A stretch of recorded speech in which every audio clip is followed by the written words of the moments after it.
This $1 million jackpot provision is one of the most blatantly corrupt provisions for political self-dealing and plunder of public resources ever proposed in the United States Congress. And we're watching it happen in real time. You know, it was said that the Roman Senate was so corrupt, so drenched in bribery and private self-enrichment, that the senators were actually as corrupt as Julius Caesar and as Caligula, the tyrannical maniac. I don't know if the Republicans in the Senate today are as corrupt as Donald Trump, but they're on the path, and they're right behind him.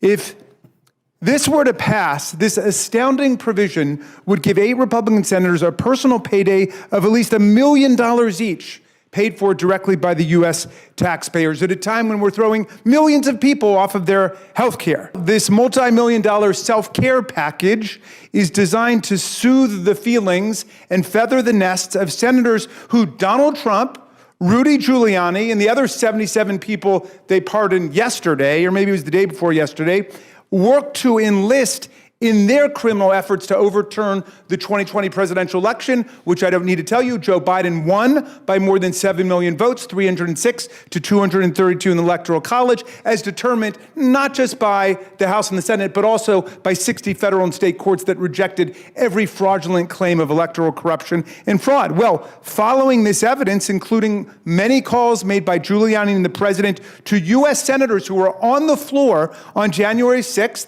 they said, well, the grand jury looked and saw the evidence. The president was in touch with all these senators. They wanted the pen register for them. It's not a phone tap, which is what they're lying about over there. No contents of the call were revealed, but it was a record of the calls. It's like your phone bill. And the grand juries do this all the time.